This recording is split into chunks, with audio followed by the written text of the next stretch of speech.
Estamos de volta com o Boa Noite Rio Branco na sua TV Rio Branco, Canal 8, SBT. Mais uma vez, obrigado pela sua audiência. Antes de entrevistarmos aqui a Cláudia de Pauli, italiana que virou acriana, mostra aqui, Boca, por gentileza, porque, enfim, um grande show em Rio Branco, para você que é evangélico, para você que gosta da boa música, tá? Venha comemorar os 13 anos do programa Celebrar Jesus, culto de ação de graça, participação especial do cantor e compositor gospel Anderson Freire e banda, tá? na Arena Planet, antigo Juventus, dia 27 deste mês, a partir das 20 horas, certo? Domingo, né, Boca? Dia 27? Isso mesmo, domingo, a partir das 8 da noite. Ingressos apenas R$ 25, tá? Informações aqui, 9985-7940. Realização Assembleia de Deus e o programa Celebrar Jesus, do pastor Gilberto Cabral e Ana Lívia. Você pode comprar os ingressos, tá aí, ó. É só um aperitivo aí, né? Para você sentir o clima, tá? Ingressos no Liras Lanches, aqui na Zona Parente, próximo à TV Rio Branco, na livraria El Shaddai, nas Nações Unidas, no Bosque, no Templo Sede da Assembleia de Deus, na Rocha Viana, Vila Ivonete, e, enfim, na Dias Cardoso, Galeria Meta, ok? Não perca, então, domingo, 8 da noite, na Arena Planet, antigo Atlético Clube Juventus, show com Anderson Freire. Muito bem. Com apoio do Supermercados Araújo, do Araújo Mix e também do meu amigo Nando do Cabeleireiros, além do grupo da UCA, eu tenho o prazer de conversar agora com a Cláudia de Pauli, diretora de Políticas Públicas e Assistência Social da Secretaria Estadual de Assistência Social. Vamos falar sobre a 4ª Conferência Estadual da Pessoa Idosa, que aconteceu ontem no auditório da OAB Acre. Seja bem-vinda, boa noite. Boa noite. Tudo bem? Tudo bem. Prazer recebê-la aqui no programa. Muito obrigada pelo convite. Muito bem. A Cláudia é uma italiana que virou acriana, brasileira, claro. Quantos anos já aqui? 20 anos. Quem foi o responsável pela sua vinda? Bom, foi o padre Máximo, né, que é meu tio, e também o Jorge Viana, que foi visitar os projetos sociais. Era atual prefeito, na época, junto com o Binho Marques. E aí visitaram os projetos sociais da região onde eu moro, e aí eu trabalhava com dependentes químicos, e aí convidaram para abrir a comunidade Arco-Íris, que é hoje que funciona na estrada de Porto Acre. Eu não sei quantos anos ao certo o padre Máximo está no Acre. Eu só sei que eu o conheci na Copa de 78, na então Argentina. Aí já teve Espanha 82. Foi, já passaram anos. México 86, Itália 90, Estados Unidos 94, França 98. Opa! Aí China e Japão em 2002. Aí de lá para cá, pronto. Quantas Copas já se foram? Já passou algumas Copas. O certo é que ele é muito mais brasileiro, e acriano, claro, do que italiano. Com certeza. O que faz, o Cláudio, eu sei que não está no script, mas é bom a gente... O que faz pessoas que têm uma vida economicamente estável trocar a Itália pelo Brasil e vir morar aqui no Acre, especificamente em Rio Branco? Bom, na verdade, eu acredito que cada um... É o destino? Bom, pode até ser, né? Algumas pessoas consideram que cada um tem o seu destino traçado. Eu acredito assim que muitas pessoas que vivem na Europa, elas são acostumadas desde pequena a ter uma certas facilidades, né? Isso. E chega um momento da vida que você precisa encontrar algo diferente.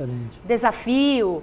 E o que eu procurei foi mais um local onde a gente pudesse encontrar e valorizar os valores, né? Isso. Os valores da acolhida, do contato humano com o outro. E quando eu vim a primeira vez para fazer a pesquisa para a universidade, encontrei tudo isso e me apaixonei. Isso é algo típico da maioria dos italianos, né?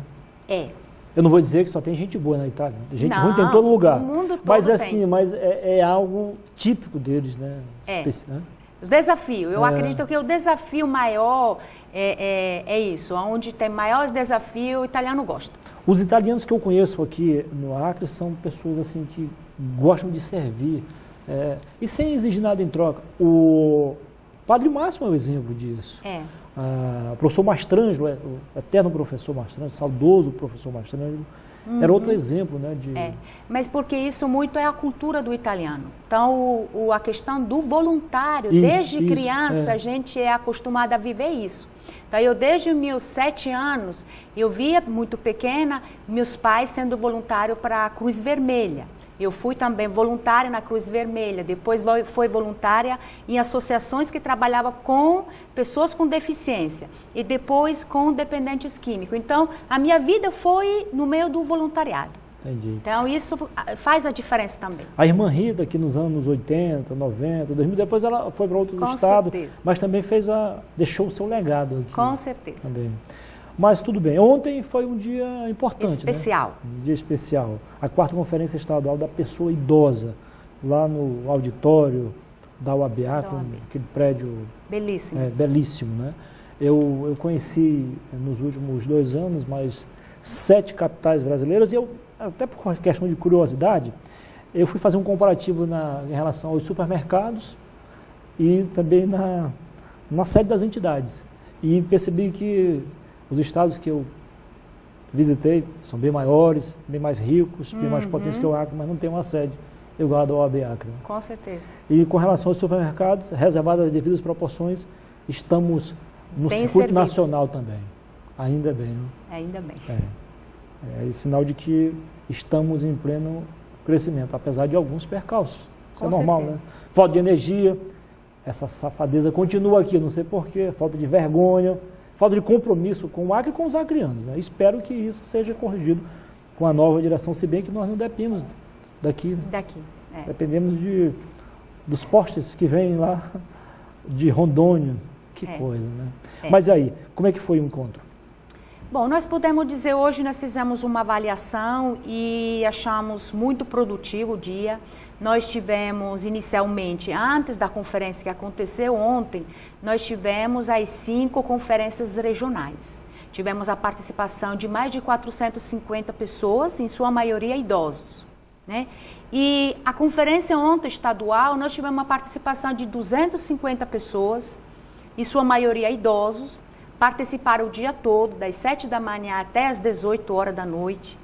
E o que foi mais importante durante o dia foi a participação nos grupos dos idosos, apontando realmente onde estão os maiores desafios.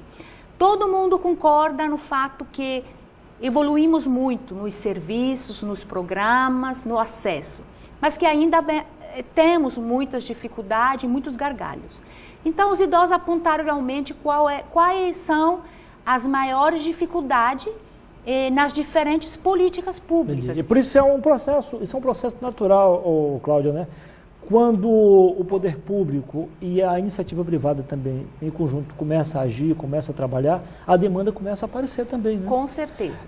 Aquelas pessoas que estavam já, digamos assim, eu não diria na zona de conforto, porque eles não estão em situação boa, mas pelo menos não tinha esperança em algo melhor que pudesse acontecer, agora já estão aí a exigir, a apontar falhas, a dizer onde está doendo, né? É isso mesmo, o que nós discutimos ontem foi isso, né? O protagonismo, o empoderamento do idoso, né? Se o idoso não conhece os seus direitos, não pode correr atrás dos seus prejuízos. Então, ele precisa conhecer, precisa se empoderar, precisa ser protagonista e apontar qual é o rumo que nós precisamos tomar. Né? Então, estava presente também os representantes da saúde, da assistência social, segurança, todas as políticas, direitos humanos. Então, todo mundo conseguiu realmente elaborar propostas para levar para a Conferência Nacional. Claro. Tem um problema sério aí, dona Cláudia, eu não sei se foi debatido isso lá, um ponto específico, é que com a abertura das linhas de crédito especial, muitos idosos acabaram sendo usados pelos próprios parentes. O que, na minha opinião, é algo inaceitável, né? Deprimente, lamentável.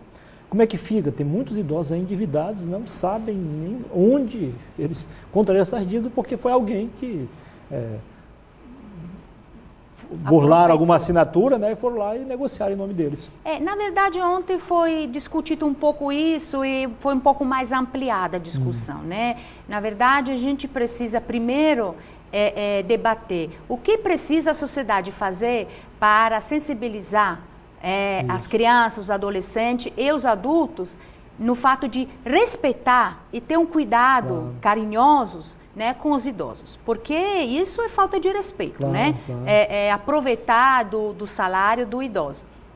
Mas não é só isso, nós temos também situações alarmantes na questão do abandono e também da violação de direito do idoso, que em sua maioria são familiares. Então, isso foi discutido também até que ponto o idoso tem a sua autonomia, né? Aonde pode procurar, porque muitas vezes é o primeiro que é abandonado, mas na hora de chegar na delegacia ou no Ministério Público, o idoso diz, não mexa com meus parentes. Então, é complicado, até que ponto nós podemos... Ele é prejudicado e não quer prejudicar ninguém. E não quer prejudicar. Então, esses casos foram discutidos. É difícil você ter uma noção exata do que está acontecendo, porque os órgãos de fiscalização ainda são muito tímidos nesse sentido. E é meio esquisito, né? Você chegar a uma casa, fiscalizar uma coisa que nem precisava, quer dizer, era uma coisa que devia partir dos próprios parentes, ou seja, atender bem, preparar um ambiente mais saudável, humano, seguro, aconchegante e humano acima de tudo, né? Isso mesmo. Mas infelizmente não é assim. Infelizmente ainda temos que trabalhar muito na questão da sensibilização. Até na sociedade... Em alguns casos talvez seja por ignorância, né? No sentido de não achar que aquilo ali é normal. Isso se cria dentro de família, né? O fato, por exemplo, de entrar nos ônibus e criança, adolescente, jovem e adulto não poder ceder o assento para o idoso, né? É cultura que precisamos trabalhar dentro da própria família. Você tem razão, isso era uma coisa que nem precisava de ter lei para disciplinar isso, ter lei para assegurar o estacionamento lá. Isso, o respeito. Eu acho que tinha que ser o seguinte, não, chegou um idoso, o cara disse, não, está aqui o espaço, pode usar. Tinha que ser assim, mas não, tem a legislação, tem a fiscalização e o cara ainda tenta... Todo dia tem alguns registros aí, os policiais entram em conflito porque para cumprir a lei. É algo assim que tem hora que você diz assim, o que fazer? É isso mesmo. O que fazer? Agora, sim, temos casos que são graves e que a gente precisa também publicizar um pouco sobre o fato, assim, o que uma pessoa, por exemplo, um vizinho que está ciente que aquele idoso está sendo maltratado, está sendo abandonado. Qual é o dever também desse vizinho? Ficar calado? Jamais. Seria covardia, né? E aceitar, jamais, né? Aceitar seria conivência. Jamais. Né? Então, existem canais justamente apropriados para poder denunciar. E pode ser denunciado se identificando, como também ser anônimo. Então, assim, nós recebemos no Conselho Estadual do Idoso, semanalmente, denúncias, né? E tem o Disque 100 também. O Disque 100 é um processo um pouco mais demorado, mas se apresentar diretamente ao Conselho Estadual do Idoso e dizer que não quer se identificar, na ficha só vai ser a denúncia e não a pessoa que denunciou. Denunciante. Então, eu estou aqui apelando para que as pessoas realmente possam se sentir mais à vontade, denunciar realmente as situações que acontecem com seu vizinho, né, com um conhecido, que soube. Importante é saber informações mínimas para que nós possamos realmente, como até conselho, mesmo com o parente, né? Que tem os parentes mais ligados a ele, que tem que ser responsabilizados. Com certeza. E o Conselho poder fazer os encaminhamentos à rede. Agora, dona Cláudia, eu sei que não é bem o seu caso, porque é mais voltado à questão do idoso, mas também tem tudo a ver com a secretaria que a senhora trabalha. Certo. Afinal de contas, qual o maior desafio hoje da secretaria? É garantir os direitos da criança e do adolescente ou dos idosos? Na verdade, são os dois, né? Porque são prioridade. Criança e adolescente fala que é prioridade absoluta, né?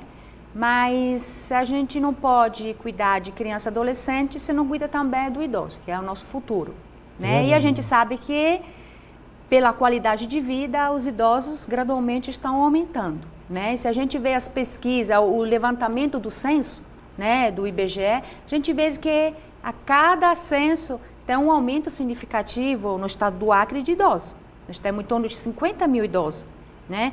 Mas 10 anos atrás nós tínhamos menos que a metade. Claro. E tem um agravante aí que, no fundo, aumenta ainda mais o desafio de vocês. Com enquanto certeza. Poder público e da própria comunidade. Com certeza. Qual? Por isso que hoje a política do idoso ela não pode ser restrita a única secretaria. Claro. Ela é transversal. É uma política de Estado. Tá. Com certeza.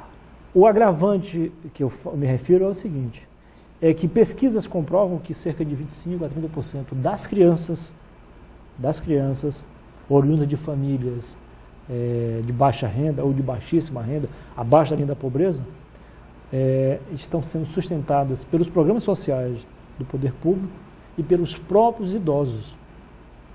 Como estes idosos, boa parte deles,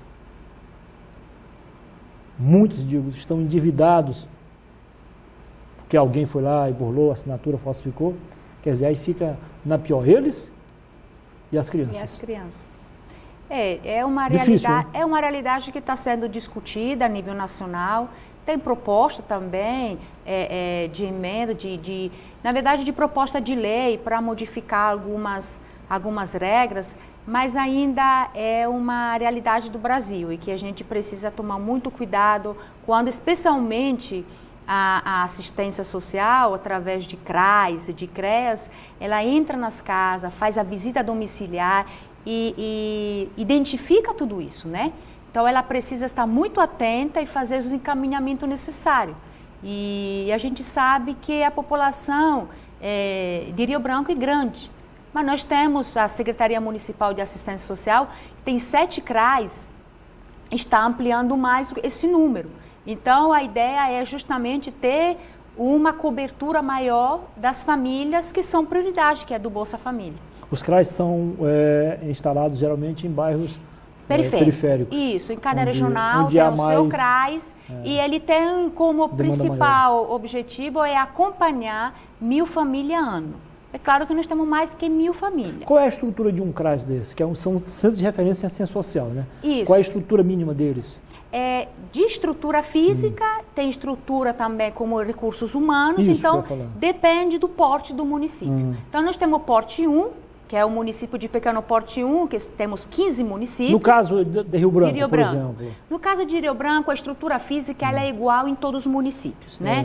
Tem que tipo ter um padrão. estrutura, um padrão onde tenha sala de atendimento, de grupos, né? Sala administrativa, os banheiros, tudo com acessibilidade. E a equipe tem que ter um coordenador de nível superior, tem que ter o assistente social psicólogo, 40 horas, e os técnicos de nível médio, que são os educadores sociais. Além, claro, do atendente, do apoio administrativo e da limpeza, né? Ontem eu conversei aqui com representantes do Conselho Municipal da Criança e do Adolescente, do Conselho Estadual, do representante dos conselheiros tutelares, com o promotor da área, o Dr. Ricardo Coelho. Eu pergunto, dia 4 tem eleição aí para os conselheiros tutelares. Rio Branco já tem 2, era só um, no tempo do Jorge Viana.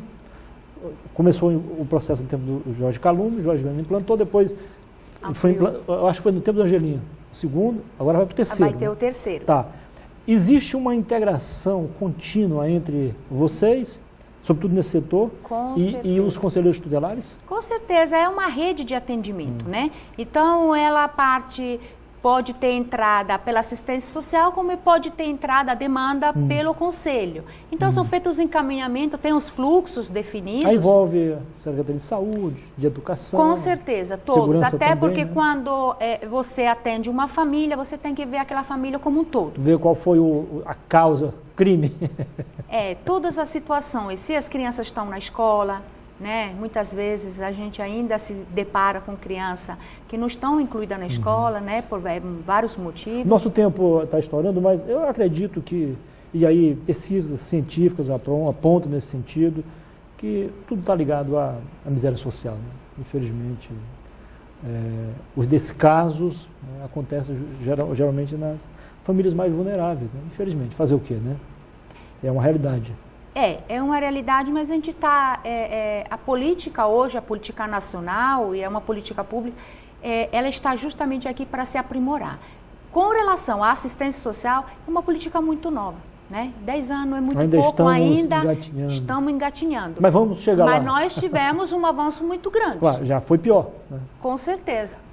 Falei aqui com Cláudia De Pauli, diretora de Políticas de Assistência Social da Secretaria Estadual de Assistência Social, sobre a política voltada ao atendimento da pessoa idosa. Foi um prazer. Caso queira acrescentar algo, ainda há espaço. Eu gostaria só, assim, conversar, falar com as pessoas que estão ouvindo, assistindo, que qualquer situação de violação de direito, de abandono do idoso, possa procurar o Conselho Estadual do Idoso, que fica situado na Avenida Nações Unidas, na Estação Experimental, na antiga Fumbesa, onde pode ser feito denúncia anônima, para que a gente possa fazer os encaminhamentos para o Ministério Público, Defensoria Pública e a rede de atendimento para que o idoso realmente possa ser respeitado e garantido os seus direitos de uma vida digna e feliz. Ok. Muito obrigada. Eu que agradeço. Tenha uma boa noite. Boa noite.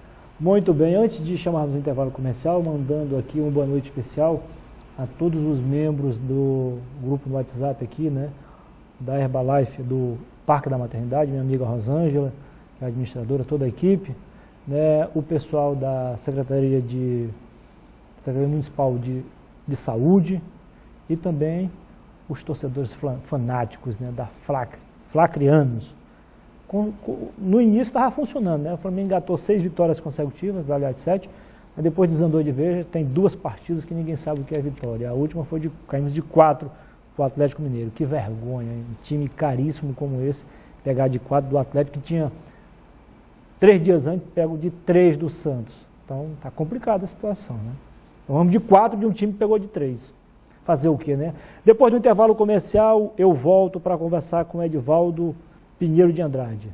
Ele é técnico da Secretaria de Extensão Agroflorestal e Produção Familiar, CEAPROF. Vamos falar do açaí. Uma planta que está gerando emprego e renda e está sendo cobiçada também pelos americanos e pelos europeus. Em 2 minutos, fique com a gente.